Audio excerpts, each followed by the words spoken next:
Well, I want to stay on time, so I'm going to go ahead and kick us off. I'm Jennifer. I head up the customer experience team here at QGive, and I see lots of familiar names signing in, so we're so excited that you could join us today. I am joined by Christina, who's going to be facilitating the presentation, and Brendan, our head of business development, who will be helping with the Q&A at the end of the session. So I'm so excited for you guys to learn more about these forms. In large part, I'm excited because they're a direct result of our client feedback. Your feedback really matters, and that's why our customer experience team loves to set up feedback calls and advocate for you in our product meetings, and this is kind of the proof in the pudding. So very excited. Before we get started, just a couple of house notes. First and foremost, during the presentation, if you have any questions, if you'll locate the questions box at the bottom right of your GoToMeeting toolbox or GoToWebinar toolbox, you'll be able to submit those. We may answer some during the presentation, but we'll have some dedicated live Q&A time at the end. And then there's lots of screenshots in Christina's presentation, so if you're having trouble seeing them, there's also a Zoom that you can locate. Mine's at the top in case you want to zoom in and see anything a little bit closer. And that's it for me. So without further ado, I want to introduce you to Christina. She's one of our senior UI UX designers here at QGive, and she is the magic behind all of the research and all of the design elements that you're going to see in the forms. I think you're going to love this presentation, excuse me. She is a wealth of knowledge. And with that, the floor is all yours, Christina. All right, hi guys, welcome. I'm so excited to be talking about new forms today with you guys. Before we dive in, let me just tell you a little bit about myself. I'm Christina, and I'm on the fundraising team here at QGive. Our team's focus is on the donor-facing areas of our platform, like the standard donation form. So I'm the senior designer for the fundraising team, and my role is to champion the user experience and kind of help improve the user interface of our forms. So I've been designing websites and digital experiences for about 8 years now, and my background is specifically in things like product design, visual design, and usability. So in a nutshell, I basically help make our forms prettier and easier to use. A little disclaimer before we get into it. I've got a couple of cats whom I love dearly, but they're very loud and they're very needy. So you may hear them in the background today. I just want to kind of preemptively apologize for that. If you're lucky, one will kind of pop into the view here. That won't be lucky for me though. Anyway, let's get started. So I want to share some background about where we've been and why we changed our donation forms. So we talk to a lot of organizations. Our customer experience team is fantastic. I'm sure any clients here on the line know that. And they're always sharing feedback and real life use cases from our clients with us on the product and fundraising teams. So we've been listening. And here are some of the things that we were hearing. So we heard that the form was starting to feel outdated, especially when compared to some of the more modern options out there. We also heard our clients needed a lot more flexibility, especially in regards to collecting information about donors. And we kind of heard this in a lot of different ways, right? But the theme was always the same, more customization for more use cases. We also heard that donors didn't always know they could make an account to manage their recurring gift. So we know how this can impact an organization. This is something, donors can be empowered to take care of on their own. And for new clients, we heard that our default settings could be a little more in line with how they actually set up their form. So this is what we heard from organizations. Now, I just want to explore another piece of the puzzle, which is your donors. Now, we know organizations need to have that flexibility to kind of meet custom use cases, but we want to make sure that we're doing our job to protect the user experience of the form. So it was important for us to hear feedback, not just from clients, but also from the people ultimately using that donation form. So in UX, we call this the end user, and in this case, it's donors. So we conducted a couple types of donor research. I just want to talk about that a little bit. First, we held interviews with donors who had recently made a gift online, and we did this to better understand, why and how donors give, because you always want to start, with just talking to people. And then we conducted user testing. Now, user testing is my favorite thing because you always learn a ton. And what is user testing? Let's talk about what that means. So we basically watched people attempt to make a donation on the QGive legacy form. These were brand new users, people who had never seen our form before, and we tested both on desktop and mobile versions of the form. So the goal of this exercise is basically to observe where donors are stumbling and to identify bottlenecks in that donation process. We also want to confirm the things that are working well too.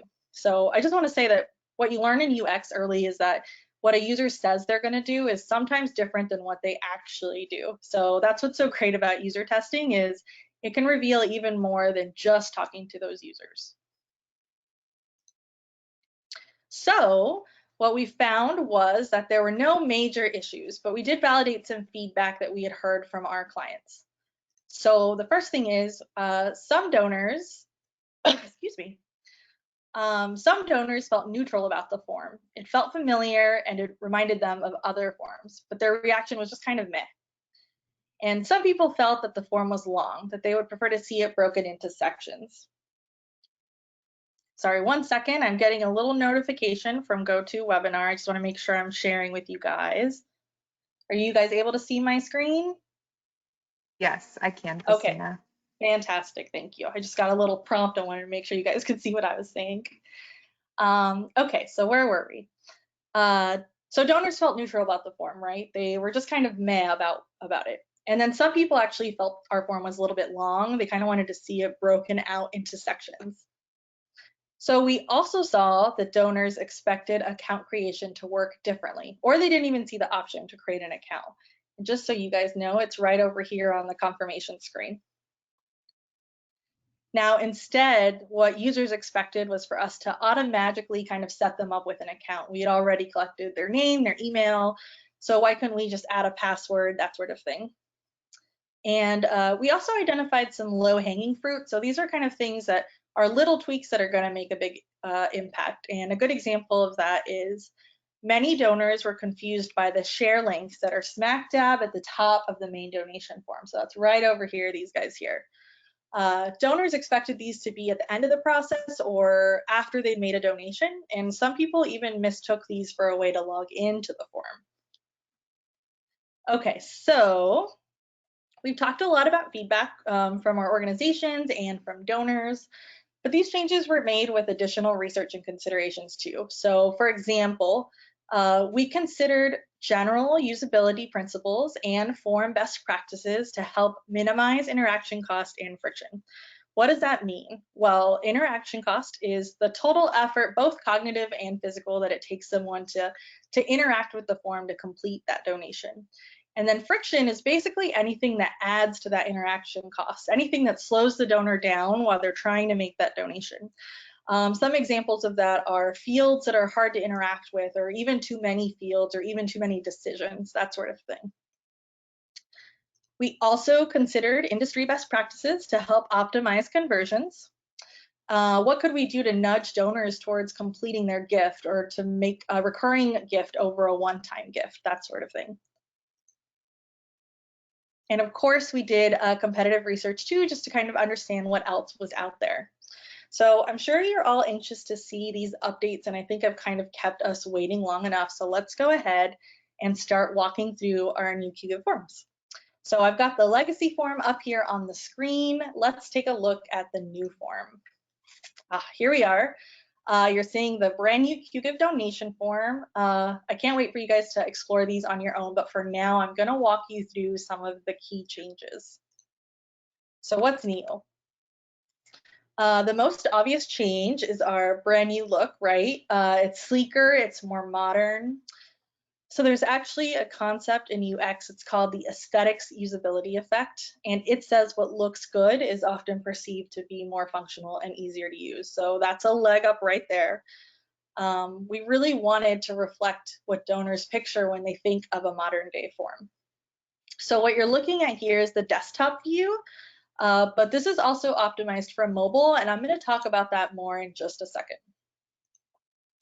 And I've already mentioned that a major part of this redesign was ensuring we were meeting modern best practices. So we've combed through our legacy form looking for opportunities to kind of reduce that interaction cost and friction that we just talked about. We've also updated our defaults to be a little bit more thoughtful so that you can save more time when you're setting up your forms. This is actually your form straight out of the box right here. And then the landing page is pretty much straight out of the box. And we'll talk about that more towards the end of the presentation. There's also a ton more flexibility and control around fields. So what you can display, when and where you can display it. And then we didn't forget about our thank you pages. Those got a makeover too. We're going to look at those in depth later. And the form is faster. So our engineers have worked really hard on improving the foundation. So you're going to get a quicker page load, especially on mobile. Now, aside from that, there's actually a ton of new features we're going to be chatting through today. I don't even think we'll cover everything, but a couple of the things we're going to look at are multi-step, donation images, upgrade prompts, conditional fields, and more. But first, let's talk about mobile. So our legacy form, it was responsive, but we wanted to take that kind of a step further. So the new QGIF form is more than responsive, it's optimized for mobile. And what that means is that mobile isn't just an afterthought, it's at the heart of the whole experience. So this is important because we know that mobile is becoming more and more critical every year, every day really. So let's take a look at a couple of stats. The 2019 M&R Benchmarks report found that half of all nonprofit website visits came from users on mobile devices. Now that's actually up 11% from what they reported in 2018, and it's even more if you include traffic from tablets. A nonprofit source tells us that by incorporating mobile responsive design, nonprofits can increase their donations by 126% on average. Now, we looked at our own traffic too, and that mirrors what we're seeing globally and from these sources. Donor-facing QGIF forms show about 50% of traffic coming from mobile, and that's growing. So I want to clarify also that we're not optimizing for mobile at the expense of desktop. So the goal here is to have a great experience on both types of devices, mobile and desktop. So let's go ahead and take a closer look at the form. Let me pull up this guy here. Now, I want to give you a few examples of how we optimize for mobile. So first, we've designed with narrow handheld devices in mind. So we've got large finger-friendly touch targets, that sort of thing. And we know that mobile users are often on the go and they're easily distracted. So we've designed a simple and focused interface, and there are short and clear headings and text. We're also going to be using native features that are specific to each phone and browser, so interacting with the form is more familiar to users of that kind of device. I'm going to go ahead and preview the full donation experience. You guys can see what that's like. We'll come back and take a closer look at a lot of this. So I'll hit submit here. Now, after a donor chooses a gift, they're going to be asked for their personal information. Now, we've revisited a lot of our default copy across the form to minimize system speak and use familiar, conversational, and concise language. So we've also introduced a few thoughtful touches across the form. So let me give you an example of that. This bit of text here under the email field, where we're letting the donor know how we're going to use their email. And the email is actually one of those fields that's sometimes considered to be sensitive information. Let's see, research also tells us that less fields are better. So we've reduced the number of default fields to the essentials. What you're seeing here are the fields that are enabled on a brand new form. So this is brand new out of the box form. Now you can still hide a lot of these, like the opt-in field down here and the address field, and you can still add more to this, like a title, a phone number, or even custom fields. Now let's look at the payment step really quick. On the payment step, there's a reminder of the gift amount here at the top. You can select your payment method, and then we've made some updates to account creation too, which I'm going to touch on later. All right, and when you've completed a donation, you're going to come to the thank you page. Again, we've updated the default copy here to be friendlier, to be more human, but the text here and everywhere across the form that we've looked at, it's going to be completely customizable. Now, I do just want to mention that we still have a couple last bits of text to make customizable in our form builder, but this functionality is going to be added here shortly, and you're going to be able to make this language entirely your own. So let's go ahead and talk about multi-step before we go into the form in detail. So multi-step, that was a heavily requested feature, and for good reason. There's a ton of benefits to this type of form. Let me just talk about a couple of them. First, multiple steps help reduce perceived complexity. So perception plays an important role in estimating the complexity of something. That's what we mean when we say perceived complexity. So if a task just looks complex, users are more likely to abandon it. With multi-step, we're actually using a strategy called chunking to address that perception. And chunking means we're literally breaking the information and the flow into smaller chunks that are easier for users to process. This is a concept that actually comes from psychology, and we see this used online everywhere, especially when you look at e-commerce. And this was actually something validated during user testing too, like I mentioned. The second thing is there's a common persuasion tactic used in marketing called the principle of consistency, and that tells us that someone who makes small initial commitments is going to feel more compelled to finish an action. I've also heard this referred to a little bit differently as cognitive momentum. So that's another way to think about it. It basically says that once we take an action, we're more likely to stay in action. With multi-step, a donor is making that small commitment after choosing an amount and then throughout the donation process. But with that said, we totally understand that there isn't always a one-size-fits-all solution. So single step, our traditional layout, is still going to be available, and I want to talk about that for a moment. In many ways, this looks and feels pretty similar to the new multi-step, right? There's one obvious difference, and that's that it's all a single page.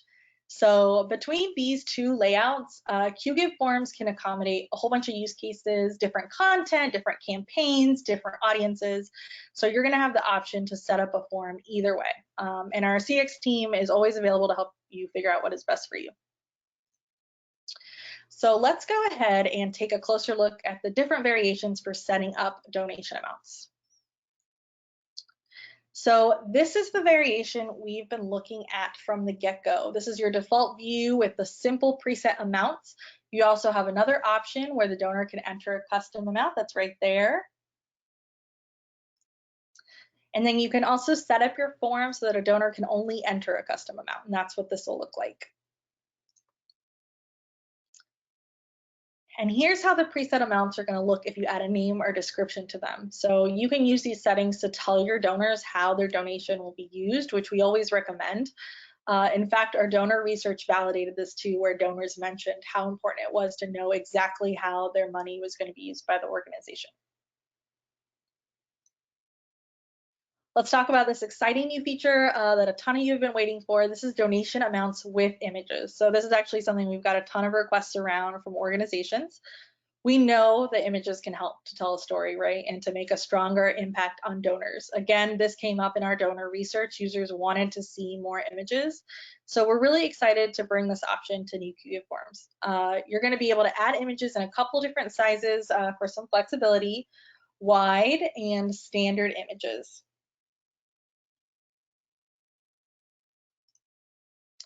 So now that we've seen some gift variations, let's look at recurring gifts.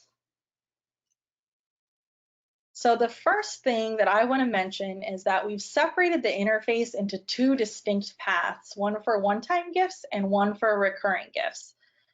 Now, this is something we've actually seen our partners customize on QGIve legacy forms with a lot of success. It's also a clearer and more familiar interface for donors. So let's go ahead and tap monthly so we can see what that looks like. All right, you can see it's pretty similar. Now, sometimes we hear donors express anxiety around canceling a recurring gift, so we've actually introduced some supporting text right here. It says cancel anytime. I know this is a simple addition, right, but this can actually go a long way in reducing donor anxiety. It's concise because we know that users won't read a lot of text, and it uses human language too. So, but this text that you see here can be customized, so you'll have total control about how you word this. Now, with QGIve forms, you can also let donors decide when to start and end their recurring gifts. These options are going to be disabled by default to reduce the number of decisions that we're asking our donors to make, but of course they can be enabled if needed. When enabled, these options are going to be tucked away right here under this little change button so that they're easy to access, but they're not going to be too distracting to donors who aren't going to use it. So you can see that right there. All right. So I just wanted to touch on this really quick. In the examples we've seen so far, like this one here on the left-hand side, you can see that we've got the frequency right here in the tab, and it's reflected down here in the submit button too. So in this example, it's monthly, which is going to be the default for brand new QGIve forms, but this can be customized to a different type of frequency, like weekly or annually, for example. And you can also customize the form to include more than one option, like the example here on the right. In which case the user is going to be able to select that frequency from the drop down here. The tab will change and you'll be able to customize that too, and the submit button will reflect the chosen frequency. All right, another feature we're really excited about are new upgrade prompts to help convert more recurring gifts. A 2019 study from Next After actually found that out of 115 nonprofits, only 14% prompted one-time donors to upgrade to a recurring gift. Now, the report also said if you're not directly asking donors to make a recurring donation, donors may not really even know it's an option, and if they do, they may not fully understand its value. So there's a lot of opportunity here, and to address that opportunity, we wanted to introduce two built-in options to our forms to kind of act on that recommendation. So let's take a look at those. So let's look at the upgrade nudge first. You may have noticed this on the examples we've seen so far. That's this little guy right here. It's sitting right under your one-time gift amounts. It gives us a dedicated space to kind of hint at the value of a recurring gift, and it includes a direct call to action too, right? It says make it monthly right there. Now the donor can actually click on this directly to switch to a monthly gift, right? And this option is going to be enabled by default on new forms, but it can be disabled if you wanted to hide it for some reason. Now, we're also introducing a more aggressive appeal, which is the upgrade modal. Let me show you what that looks like. That's this guy right here. So this option actually interrupts the donor at the very end of the donation process. Once the donor has already entered their payment information and they've clicked submit to submit their gift, then we're going to display this direct appeal as a pop-up. And if the donor says yes, then we're going to process the donation as a recurring gift. And if the donor says no, then we're going to process the donation as it was originally intended, which was a one-time gift. And you can see we're personalizing that default language too. So this option, it's going to be disabled by default. We're not going to show it automatically. You're going to have to turn it on, but it's there for you if you want to try it.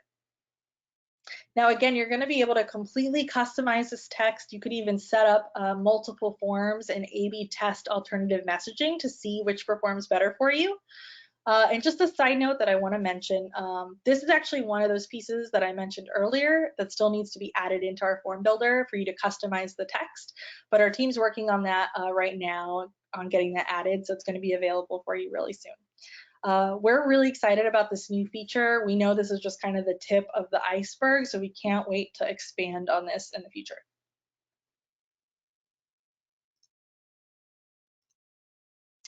Now, before we move on, I want to touch on the legacy feature known as pledges, which is still going to be available on new QGIve forms, but under a new name, giving plans. We've renamed this feature to kind of be more in line with what it actually is. It's a plan where donors can make smaller gifts towards a total sum. Now, I do want to mention that during user testing, we did find that when donors were presented with both recurring and the legacy pledge options, sometimes there was confusion about which one to pursue, and sometimes pledges was just ignored altogether. So in either case, it's not ideal. But you know, this is in line with what we know from other research, that too many decisions can be distracting and create kind of that unnecessary friction. So while giving plans is definitely going to continue to work the same as our legacy pledges, this did lead us to make one change in our recurring system as a whole. On new QGIve forms, you're going to be able to choose one of two setups for recurring gifts. So you can choose sustaining gifts or giving plans. Now let me talk about those a little bit more.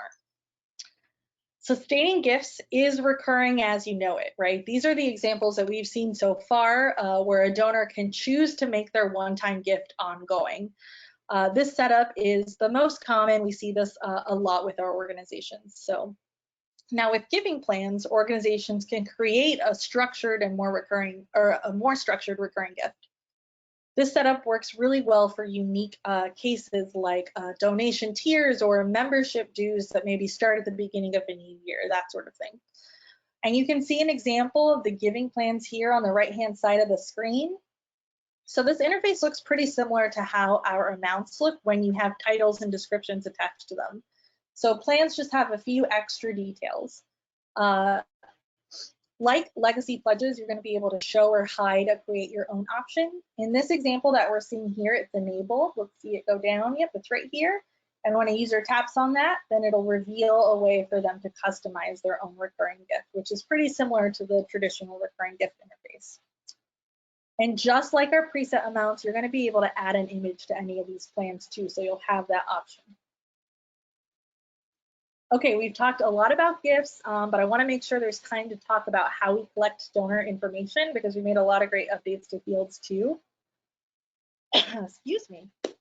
So first, we've added some new fields to kind of round out our basics. So we have the new radio buttons, and you can see an example of that right here. These are pretty similar to a drop-down field, but instead the options are visible instead of tucked under a menu. Now, generally speaking, it's better to expose options to users when there's just a couple, especially when we're looking at mobile. That helps to reduce that interaction cost, so this is a great field for that. We've also added multiple checkboxes, and you can see an example of that right over here on the side. And you can use that if you want donors to be able to select multiple answers to a question. Now, we've actually also introduced a bunch of advanced fields.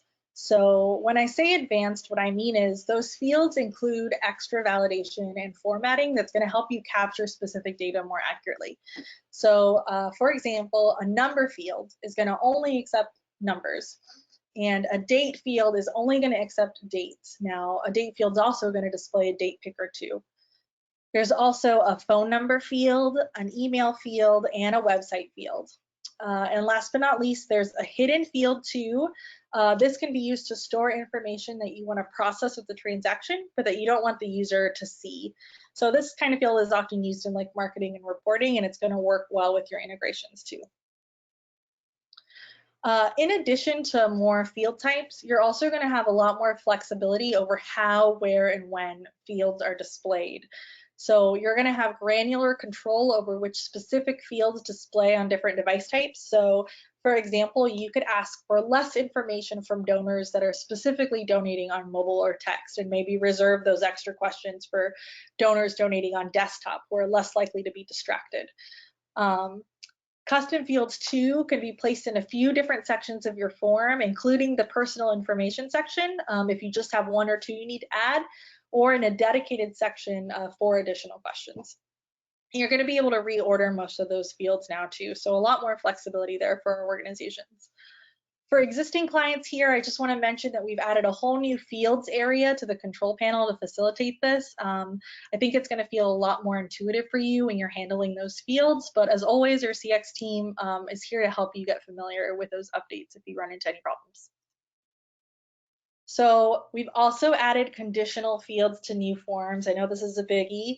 And with conditional fields, you're going to be able to display a field based on certain criteria. So for example, if question A is answered, then show question B. Now let's see this in action. In this example here, we have the question, are you interested in volunteering with us? And if you tap yes, then we'll reveal a follow-up question. And if you tap no, then we won't show anything. This is another feature that's been heavily requested, and we totally understand why. They have a really major common sense UX benefit, right? Sometimes we need to collect information that's not relevant to all of our donors, just some of those donors. And research shows that adding these unnecessary fields for everyone could have a negative impact on conversion. So conditional fields kind of gives us one more tool that we can use to reduce what we're asking from donors to complete a donation. Now you're going to be able to display fields based on a couple of things, answers to other custom fields like the example we just looked at, the size of the gift. So maybe you ask for additional contact information if the donation is over X amount, maybe a large donation.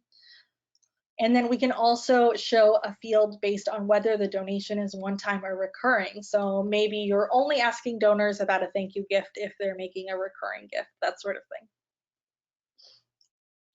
Okay, we've seen a lot of the new QGIF form. There's just a few last things I want to cover and make sure we have time for a Q&A.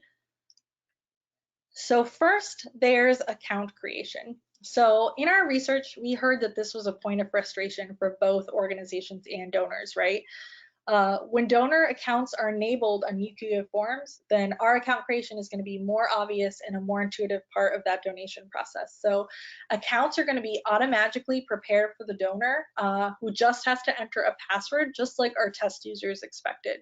And it's still going to be optional too. I also want to point out that we've kind of revisited the text here to do a better job of conveying the value of an account. So we know that the reason a one-time donor creates an account is often different than why a recurring donor creates an account. So now we have a way to show a unique message for each type of donor. So for one-time donors, we have a value proposition of remembering me next time. And then for recurring donors, we have manage your gift online, which this is the really important one, right? Again, this text is customizable, so you're going to be able to add your own unique value propositions here too. Woo, I went a little ahead of myself. Hold on a sec. All right. Okay, yeah, we're actually done there. So we've got just a couple things left to see. You got a sneak peek of the last one, but we'll start with confirmation pages first. Our thank you pages. So there's a psychological concept, you may have heard of it, it's called peak end, which means people are going to remember and judge an experience based on the high point and at the end. I've heard this stated another way, which is last impressions are lasting impressions. And so QGIF confirmation pages also got a makeover to make sure that we're ending the donation experience on a high note. So let's take a look at that.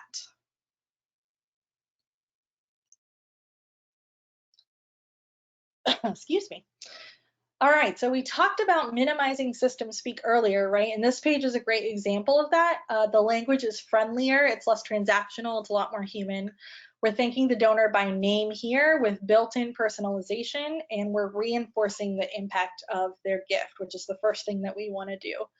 Now, details about the transaction are also accessible, but they're tucked away here under a collapsible menu. You see that? And that gives us more visibility to our post-donation call to action. So speaking of which, let's talk about that for a moment.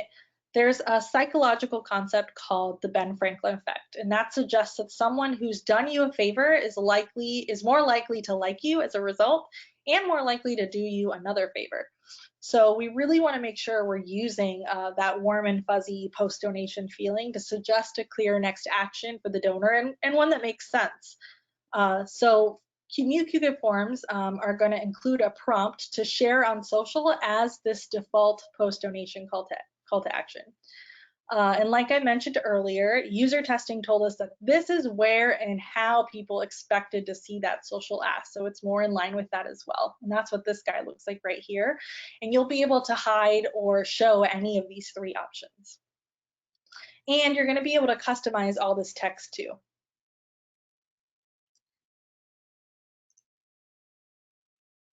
All right, the last thing I want to show you guys is the brand new QGIF landing pages. So let's take a look at that. So these pages are way more robust than our legacy pages. What you're seeing here is a default landing page for a brand new form. We've introduced more built-in opportunities for messaging, branding, and storytelling. Excuse me. So we've got new areas for large display copy. These can be used for a page title or a mission statement. You can customize that text however you like. We have some default text there for you to start with. We've also talked about how important images can be to your donation form. So our new landing page gives you another tool to utilize imagery. You're going to be able to upload a hero or cover image that displays here in this large header. And you'll also be able to kind of dim that or brighten that based on however you'd like to do it. So there's also multiple places to display your logo and branding too. We've got one here in the header. I don't know if you can see my cursor, and then we've got one down here in the footer. So you can utilize both of those or either one. And down here in the footer, you've also got another way to share your donation form that's not going to compete with your primary to call to action. And on this page, that's making a donation. So we've also added a dedicated area here in the footer where you can add a little extra information about your organization. Our donor research told us that people were worried about who exactly they were giving their money to. And you can kind of start to address this type of donor anxiety just by adding something like your nonprofit status. So for example, if you're a 501c3 organization, we definitely suggest including that information here. A way to get in touch with you, that's another good example, something like your organization's phone number or your address to show that you're real and people can talk to you. Something as simple as this can actually go a long way in building that trust with donors. So I just want to show a couple last things here. There's a ton of flexibility built into these pages. You can customize your hero to showcase just your brand colors. You could hide your hero altogether for a seamless background. You could add a pattern to the page's background or a full background image, or just make the background a different color. And that color will actually extend to the borders of the browser. We'll also have a few different layout options available, so you could have side-by-side columns plus a variety of widgets like the thermometer and custom content. And then last but not least, this landing page is going to resize beautifully for mobile too. All right, so that's actually all I have for now. I know I've shared a ton of information with you guys. We didn't even cover everything, so let's go ahead and answer some of the questions you guys sent in during the presentation. Jennifer, what do you got? Coming back, and I think Brendan's going to join me too. We've had lots of questions popping in, so we're going to try to do kind of like a speed round. Okay. Let me start with some of the obvious questions. Got a lot of questions regarding, are these new forms available to use now, and do you need to do anything, or will they automatically update? That's an easy one. They are available right now, and you can upgrade them yourselves if you are an admin on the account. When you log into QGive, go to My QGive on the left, and any forms that are available to be upgraded will have a little green upgrade button, and you can click that and it will convert it automatically. If for some reason you don't like it, there's an issue, you can contact support@qgive.com and we can revert it back. So don't be scared to test them out. We haven't really had to revert any back, but just in case, I didn't want you to be hesitant. So that one is super easy. And then I'll give this one to you, Christina. Are QGive landing pages able to be embedded on our website page, or does it only work for the donation form? Lots of questions just about embedding the way that the old forms did. Sure, the donation form itself can be embedded on your website. The landing page cannot be embedded. So if you're using the landing page, you're kind of using our system to house that landing page for you. So it's just going to be the form that you can embed on your page. Fantastic. Another one that I want to scream from the rooftops, can you customize the color of the donation buttons to match organization colors? Yes, yes, yes, please do it. In Form Builder at the top right, when you're in your form control panel, there's a theme color, a primary color. There's little color picker tools you can use. Ask our team, we can find it for you, and you can put the code in and it'll match perfectly all of the kind of highlights on the form. So please do that. It always makes it look that much better. I've got one for you, Brendan. How compatible are these forms with Donor Perfect? Yeah, thank you for that question. Just as compatible as our existing forms are now legacy forms.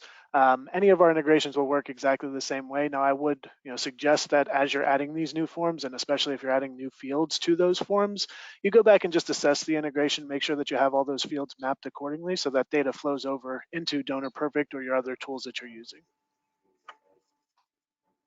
Perfect.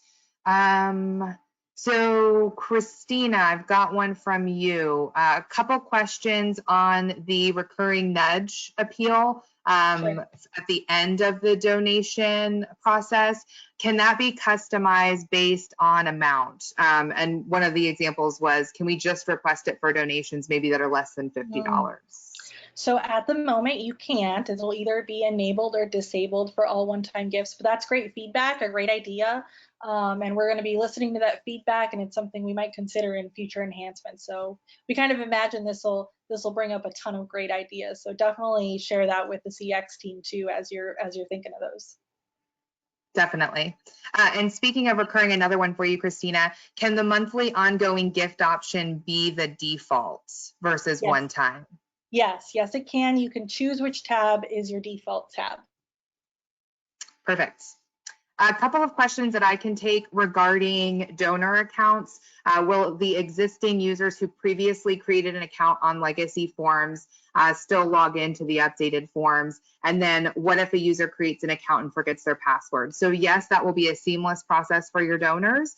It might look a little different, and we've also added another call to action towards the end for new donors to set those accounts up, but there will be no changes for them. And if they do forget their password at the login prompt, you're able to reset the password right there, just like you could before. Okay, how about you, Christina? In looking at one form versus multi-step, is there any worry that we will lose folks who drop out due to poor internet connectivity on the multi-step? I'm not 100% sure on that, and I can talk to my team, my technical team, to find out more about that, but that's not a concern that we're too worried about. But we can take your information and we can double check with our developers just to see if that's something that's going to be an issue at all. We can always get back to you. Perfect. Let's see here. This one was interesting. I noticed that the header image doesn't print on the confirmation page when the donor chooses to print it. Can that be changed? That might just be something that our team should put into triage to take a look at. Christina, is there any reason that it wouldn't, or anything that you want to add to that? No, there's not really a reason why it wouldn't. It's so you're saying on the confirmation page, when you print that receipt, it doesn't print the entirety of the page. I think Yes. that is intentional, because what we're doing is just printing the actual transaction data for you to save for your records. But if that's feedback that you have, definitely share it, and that's something we can look at. I believe if you print the page as a whole with that menu expanded, you'll be able to get the entirety of the page. Awesome, thank you. There was a question that I can take that said, how does this fundraising replace peer-to-peer or personal relationship in making an ask? And how successful is impersonal fundraising? So I think I understand the question. What I would say is these new donation forms are part of a larger fundraising strategy. Oftentimes our clients use these forms as their static donation form on their website or for like a specific campaign. If you want to add peer-to-peer, text giving, any other kind of pathway of giving, you certainly can, and they should be used in conjunction together. This certainly doesn't replace, that peer-to-peer fundraising effort. So I hope that answered your question. If not, please follow up and we can dig into that a little bit more. The question I knew was coming: do you plan to make some of these improvements to your event forms? I know the answer is yes. Not immediately. We'll be taking feedback on donation forms, but events will be getting an overhaul for sure. I don't have a timeline for you just yet, but we'll definitely keep you updated. I know there's lots of feedback on events, and trust me, I'm as anxious as anyone else to get a rewrite on those as well. Do you have anything to add on that, Christina, that I might be missing? I feel like you pretty much hit the nail on the head. We're definitely taking a look at events. We've already started to look at those, and we do anticipate making changes to that. We just don't have a timeline for you yet, but that is on our radar. We're taking a look at it. And just to add, we've actually made a couple small tweaks to our events that are going to launch with the form redesign. So while your event details are going to be using the legacy design, your list of events is actually going to be revamped a little to match the new design of the new form. So you'll see that if you have events, you can log in and play around with that a little bit and see. We actually also added an event widget that you can embed onto your pages to show just a list of upcoming events that also matches the new design. So a couple tweaks there, but events will get its own kind of overhaul at some point. Awesome, thank you. And I just want to respect that the webinar was supposed to end at 2:45. I don't mind staying and answering more questions, but for anybody that had to hop off, I just wanted to remind you that a recording will be sent out. So if you have team members or anybody that didn't get to see it, you can share it with them. And if you have any questions on converting, reach out to support@qgive.com or call us. We can help, we can give best practices, we can share examples, we can do a training on the new control panel. Anything we can do to help, just let us know. So if you've got to hop off, thank you for joining us. But I think we'll stay for a few more minutes and answer some questions. I saw some thumbs up from my co-presenters. Can hidden questions be filled via URL? The answer, we do have a new custom field type that we added that is a hidden field. I don't know if that's specifically what you're asking. We do have some articles in the help desk about like parameter tracking and things like that that you may be speaking to. I don't know that a bunch of that changed from old forms to new forms though. Any insight there, Christina?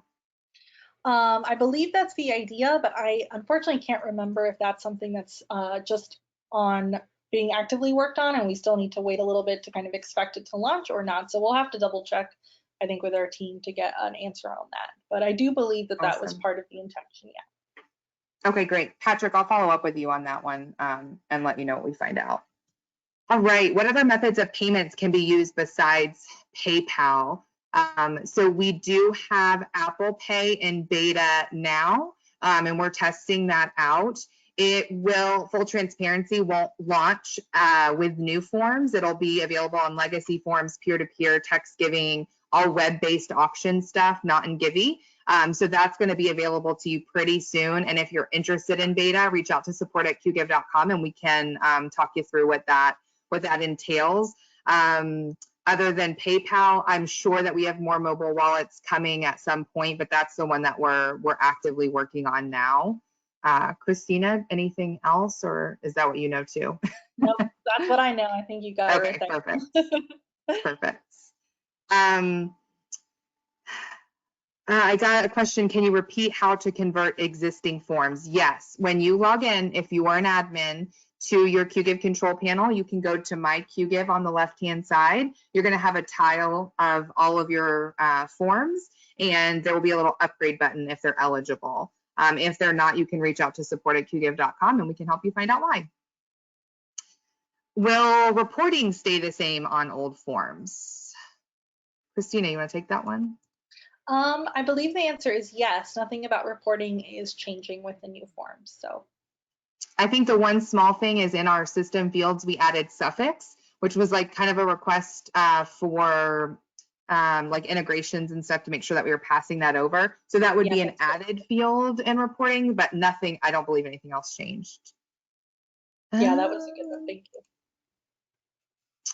And then a follow-up question on the donor account. Do we have to reset their password, speaking about donor accounts, or does the system auto send them a password reset link? They would actually be able to say forgot password and it would automatically send them a reset password. If you wanted to do that for them, you could just go through the same process, put in their email and click forgot password and it would do the same thing, but the system will handle that for you. All right. Can the donor choose the number of months on the recurring gifts or do they have to opt out later? Do you want to take that, Christina? Sure, yeah. So by default, we're going to hide those options, but any organization can enable start or end date. So if that's actually a request you hear a lot from your specific donors, go ahead and turn that on your form and the donor will see the option to change when their donation ends. Perfect. Does that answer the question? Okay. Yeah. Sorry, I'm trying to keep up with all the questions coming in. All right, another one. In the example, it looked like the option to use a photo on the landing page would be more of a background type of photo.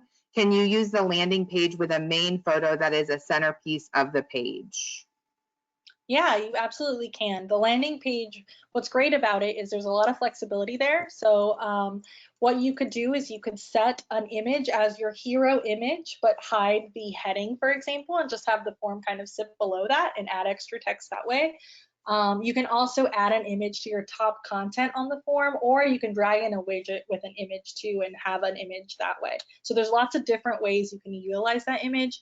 And that hero area can also be customized to be just a large image without text. And in the example we saw, it was kind of dimmed, and that's because we start you off with a 50% opacity on that image so that you can read your text. But that can be edited too. So if you have a vibrant image, or if you have image with text and you don't want to use actual text on top of it, you could set the dimness to be full brightness. There's lots of flexibility that even our team didn't realize that we could do with landing pages. So if you're taking a look at them and wanted to do something specific, feel free to reach out, and we love playing with them and seeing what they can do. So just let us know. There was another question regarding conditional fields. If we want state-specific town committees to pop up for a donor to select based on the specific state membership that they select in the drop-down menu, is that possible? You want me to take that one, Jennifer? Yes. Okay, so at the moment, it's not possible. You actually cannot base a conditional field on a system field, which is what we call any of those fields that are kind of baked into the donation process. But that's great feedback, and that's something we're thinking about. So it may be something that we introduce later. But for right now, you won't be able to set a conditional field based on a state.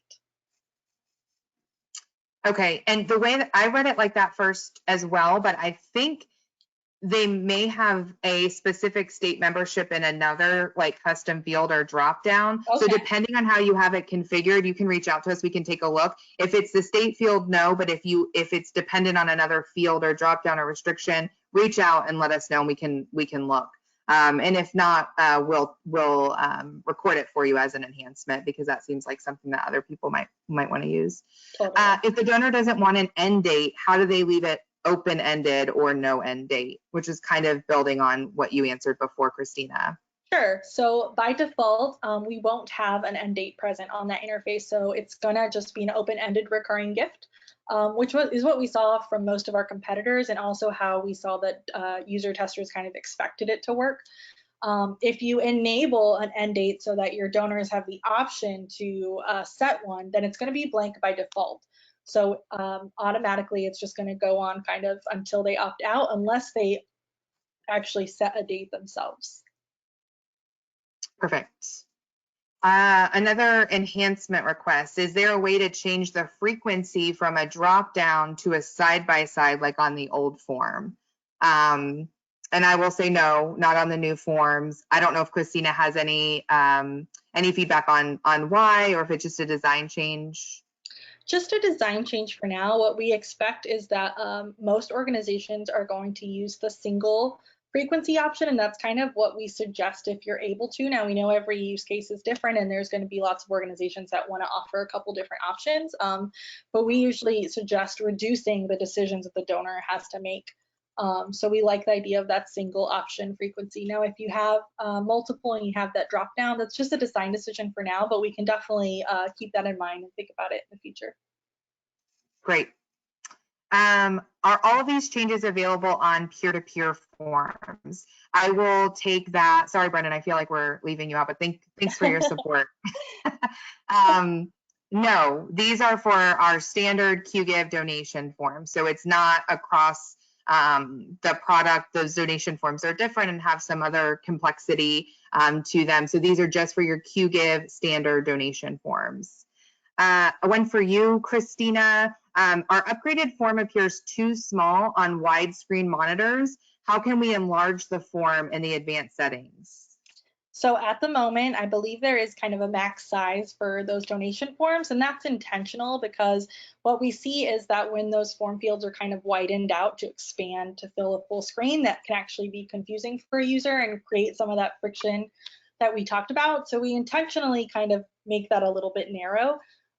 We have gotten some requests around kind of widening what that looks like. So we may take another look and see if maybe there's some kind of middle ground where we can make them a little bit wider, but we probably won't fill the entire screen with those. But that's something that's on our radar. Thank you for the feedback. We'll definitely look into it and see if there's anything we can do there. Awesome. Another question on custom fields. Can you talk more about the radio button custom field? Sure. So the radio button custom field, it's similar to a drop down in the sense that you have a question and the donor can select a single option from that. What the radio button does is instead of having those buttons in a drop down or the options in a drop down, you actually expose those so that the user can see them. In the example we saw today, it was a yes/no question, and that's a perfect example of when you might want to use that when you have very few options that a donor can pick from, just because it keeps them from having to kind of select that menu option just to see 2 items, right? It doesn't take up a lot of real estate. It lets them move through it a little quicker. So that's why you might want to use the radio option field. You'll also notice that it has kind of that chunky border around it, and that's intentional so that our users on mobile devices can kind of have a bigger touch target to select those. Great, good stuff. All right, couple more. We're going to try to wrap up by 3. I found that the suggested size of 1920 by 600 pixels for the background image doesn't show up scaled appropriately when uploaded to the landing page. Are there any other suggested sizes to use instead? Is that one we should follow up on more specifically, Christina, or do you have something to say? Yeah, no, we should follow up on it. We do some automated resizing there, so it could be that in that particular case it doesn't really work. We'll take a look at that and see. But what we do is we automatically fill the space with your photo, so there is kind of some stuff happening on the background there. But we'll take a look and see. I will follow up with you directly on that one, Michaela. Thank you. Is there dummy test donor data that can be used for testing the process start to finish? The answer is yes. If your form is in demo mode, we can give you information so you can test the whole process with dummy card info. You can't put your form in demo mode, only our team can. So if you reach out to support@qgive.com, we can get you that information and we can put your form in demo mode so that you can do the testing. If I convert an existing form, is it going to default to one long form or will it automatically break it up to the step by default? Multi-step is the default option and what we are pushing people towards based on some of the research that Christina provided, but you can easily in your general settings turn it to a one-step form and you won't lose anything in the conversion either. All right, I think we got to most questions. Thank you guys. Thank you, Brendan, for your awesome contribution as well. But anyways, if there are any additional questions, anything pops up, if I happen to miss one, please reach out to support@qgive.com. We would love to help and talk more about conversion. And thank you for joining us today. Happy Friday. Have an amazing weekend, and we will talk to you soon. Yeah, thank you, Bye, everybody. guys. Thanks. Bye.